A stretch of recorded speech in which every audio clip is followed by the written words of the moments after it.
welcome back to the Dodgers port for the first of the weekend battles, this one in the Tier 4 British cruiser, the Danae, a ship I quite like playing because I play the British cruisers a bit more like heavy destroyers than light cruisers. I find I get a lot more entertainment that way. So what we're going to do in this battle is have a look at some tactics that we can employ of hiding and seeking around islands. Not going to waste any more of your time, it's a weekend, we've all got things to do and battles to play, so let's jump straight into the battle and I'll see you there. Here we are then on the big race map, the cap the flag format in the Tier 4 British cruiser, the Danae. I promise there will be no singing of Danae Boy in this video. Tier 4 cruiser, how do we play this when we're in the UK line? Well, it's got some things going for it and some things going very much against it.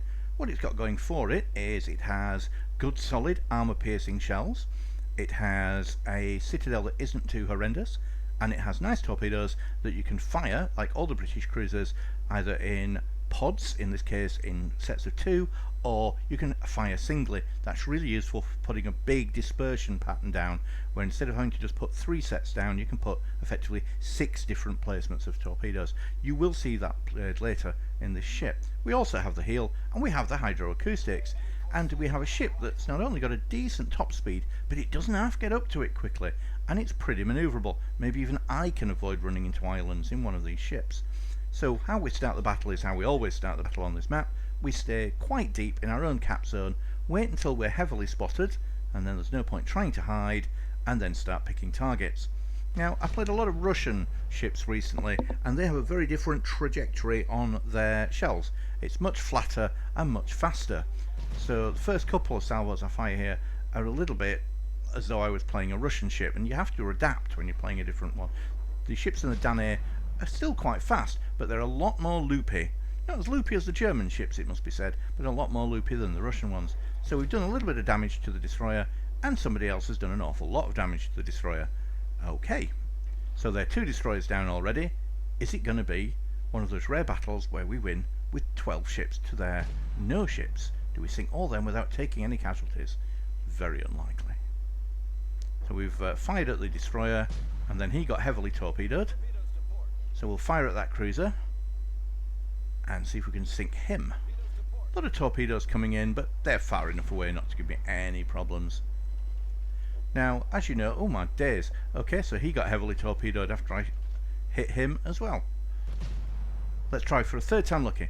Let's see if we can hit the destroyer and then see if somebody will torpedo him. Yes, is the answer. Okay, that's 3 for 3. We have, however, now lost quite a lot of ships, and you would expect that. A lot of people have run into the kill zone in the middle. Me, however, I'm still doing my nice little pirouettes in my own cap zone. Now, there is a disadvantage of doing little pirouettes in this ship, though. It means that not all your guns are always pointing in the right direction, because it doesn't have guns port and starboard. Now, the turning circle on the guns is pretty good, but you know, there are still times it would be nice to have them all firing. Now, if he gives me much more of a citadel, he's going to be in real trouble. There we go, you're dead. So the battle looks comfortable at the moment. We're a ship up. We both have 2 battleships left. So we'll fire some speculatively at the guy right over the other side of the island, and we hit him, but we speculated but didn't accumulate. We just got a ricochet. Now, I will say, sometimes you get teams that really help you and sometimes teams that really hinder you. Usually it's somewhere in between. This is a really good team I'm on, because every ship I'm seeing here is either getting torpedoed as soon as I fire at it, or it's coming in on less than half health to start with. So, well done everybody. Now, here's where I have to make a decision, because I could torpedo this ship, but I can see there are 2 battleships in my immediate future. One direct south of me and one direct east of me, and I really want my torpedoes for the battleships because my armour piercing shells don't do a great deal against battleships. So I'm going to take a risk and see if we can sink him with shells. He's going to torpedo us, there's no doubt about that, so we'll give him something to think about. We'll do a hard turn, and there, have a citadel. You will be citadeled if you give me a side in the ship. And we'll give him another one. Yeah, and he's dead, and he did just get the torpedoes off annoyingly. Now, I always say about slowing down and turning, but not when the torpedoes are aft. I need to really get my shuffle on here. There we go. Comfortable in the end. He's over that island. Nothing I can do about him. Okay, so now we've got the 2 battleships to take care of. Ooh, that's not a good thing. However, we can fire torpedoes. Now I'm firing these in sets of 2. There we go. Have 6 torpedoes.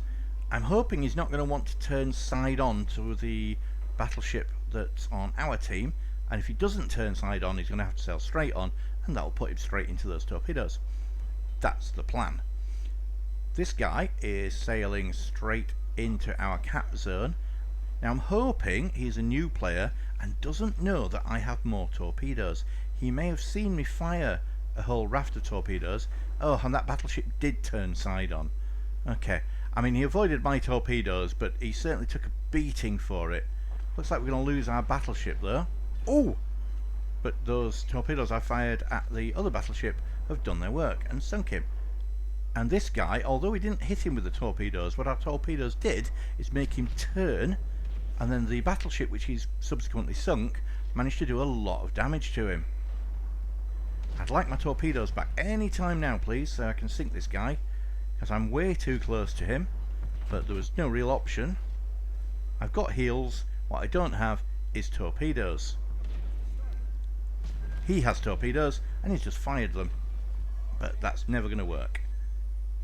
Right, I need to put the fire out. There we go.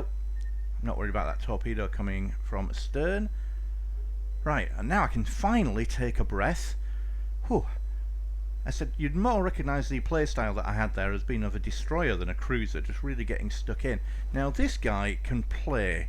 He's got, I think it was a 57% win rate when I checked it afterwards, because I had a chat with him after the battle, and he's in a clan, and he really does kind of know what he's doing. But he's in a Phoenix, and he's got a lot more health than I've got. So at this stage I didn't know that he got a 57% win rate, but I did know he was in a clan, and that's usually an indication that someone roughly knows how to play the game. So what I don't want to do is engage him now while he has all the advantages. He's on full health, he's in the cap circle, and I don't have my heal back yet, and I'm on about 1/3 health. However, the advantage I do have is there are 3 of us and only 1 of him. Kind of hoping the other 2 ships will come and give me a hand here.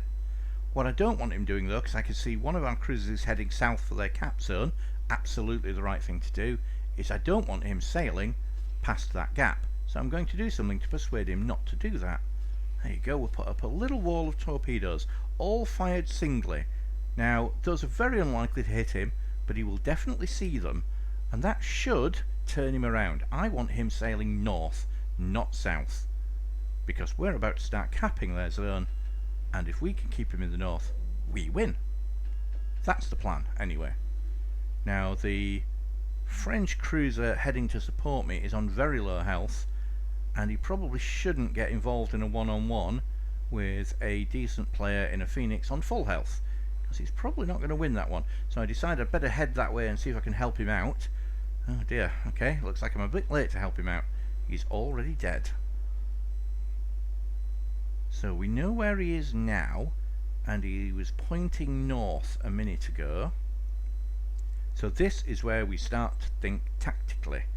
What do we want to achieve? Well, we want to achieve him not heading south to the cap zone, because if he doesn't, he loses. And he's not stupid, he knows he's going to need to get south at some point, or sink me and cap this zone. But we're now starting to get, in fact we're well ahead on the capping, so that's probably not so much an option to him anymore. So what would I do if I were him? Well, he was heading north last time I saw him, so let's assume he's going to do what I would probably do, which is to go around the north of the island and play peekaboo and come round the corner with torpedoes armed, hoping to catch me watching the southern section and put some torpedoes into me. That's what I would do. So let's see if we can surprise him when he's trying to surprise us. Where are you? He's not there. Oh, don't you just hate it when you think something through really clearly and the opposition player manages to think something different. Actually, it's a good thing. I would recommend everyone thinking differently to me. My head is not a good place to mirror. Oh, there he is. Right. So he's now heading south. Ah, that's a mistake. He's side on. Yeah, in a Phoenix. We discussed this in my Phoenix video. The Phoenix is a rubbish ship if you're side on. What's also rubbish is the fact that our cruiser down south has just left the cap zone. Thanks. So now it's a different ball game. Is he going to go to the cap zone or come to get me? I think he's going to come and get me. Let's anticipate him coming to get me. Yes, he is. And that's not the angle you want to be at. Oh dear. Phoenix side on. Oh dear. So there we go. A win. Not necessarily a comfortable win, and perhaps not as comfortable as it should have been. Made certainly harder by the other cruiser in my team leaving the cap circle that we were about to get.